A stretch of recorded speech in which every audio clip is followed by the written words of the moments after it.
Hey guys, আজকে আমি কিছু স্পেশাল বানাতে চলেছি উইথ।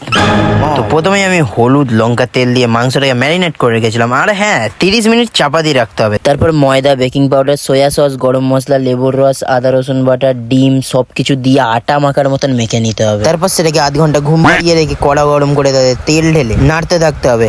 এইটা আমার মা বলে বলে দিচ্ছিল। যাই হোক, তারপর সেই ম্যারিনেট করা মাংসগুলোকে নিয়ে এক এক করে ছেড়ে দিতে হবে গরম কড়াতে। সেটা ভেজে তুলে নেওয়ার পরে আদা রসুনটাকে দিয়েই আমি ছিটকে দিয়েছিলাম। তারপরে পেঁয়াজ কুচি, ক্যাপসিকাম কুচি দিয়ে নাড়তে থাকতে হবে। তারপর কাঁচা লঙ্কা দিয়ে আবার নাড়তে থাকতে হবে। তারপর গোলমরিচ গুঁড়ো, গরম মশলা, কাশ্মীরি লঙ্কা গুঁড়ো, চিনি দিয়ে আবার নাড়তে থাকতে হবে। তারপর tomato sauce, soya sauce, chilli sauce দিয়ে আবার নাড়তে থাকতে হবে। তারপর আমি কষ্ট করে ভেজে রাখা পকোড়াগুলোকে দিয়ে সেটাকে নাড়তে থাকলাম। তারপর সেই শুকনো চিলি চিকেনে আমি একটু জল ঢেলে দিয়ে করে নিলাম চিলি চিকেন। প্রথমেই আমি মাকে ট্রাই করতে বললাম, কারণ মা ভাই স্বাদ বুঝবে, তার জন্য মা বললো ভাই ভালো হয়েছে। যাই হোক, তারপরে আমার বাবা খেলো, বাবাও বললো ভালো হয়েছে। এবার তোমাদের বিখ্যাত শেফ খেতে চলেছে। খেয়ে দে ভাই, আমারও ভাই দারুণ লাগছিল, নিজের বলে বলছি না। যাই হোক, তোমরা সাবস্ক্রাইব করে দাও। পরের ভিডিও দেখা হচ্ছে, বাই বাই।